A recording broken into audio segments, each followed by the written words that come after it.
ஹிப்பானிஷும் முனிவரும் நண்பர்களானார்கள். யவன நாட்டு வீரர்களுக்கு குதிரையும் கொள்ளும் தானே தெரியும், எப்படி தவ வலிமையெல்லாம்? ஹிப்பானிஷ் அமைதியாக, நான் உங்களைப் போல் இல்லாத கடவுள்களின் பெயரில் முணுமுணுப்பதில்லை. என் நோக்கம் வேறு. சிவன் என்பதற்கு பதில் மரம் என்று 50 வருடம் முணுமுணுத்தாலும் வலிமை கிடைக்கும். ஒரே நோக்கிற்கு ஒரு பெயர் வேண்டும், அவ்வளவுதான். முனிவரும் ஹிப்பானிஷும் மலையை விட்டு காடுகளுக்கு வர, முனிவர், அப்படியானால் உன் தவத்தின் நோக்கம் என்ன என்று கேட்டார். வசியம். எங்கள் குரு முயன்று தோற்றுப்போன வசியம். எங்கள் குரு மெஸ்மெரிசியன் எனக்கு ஆணையிட்டு இறந்துள்ளார். ஒரு மனிதன் வசியம் மூலம் இன்னொரு மனிதனை பாம்பு போல் ஆட்டி படைக்க முடியும். நிச்சயமாய் ஒரு மனிதனை அவனை அறியாமலேயே பேச வைக்க முடியும். ஏன், ஆன்மாவே ஆட்டி படைப்பேன். முனிவர், நானும் செய்தேன் மகனே.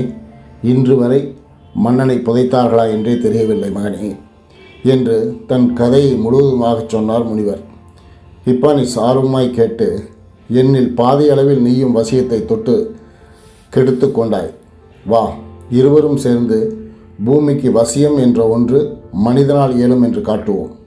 என் நாடு வா, என்னோடு வா, ஆராய்வோம் என்க அடுத்த 2 நாளில் யவனம் செல்ல தயாரானார்கள்.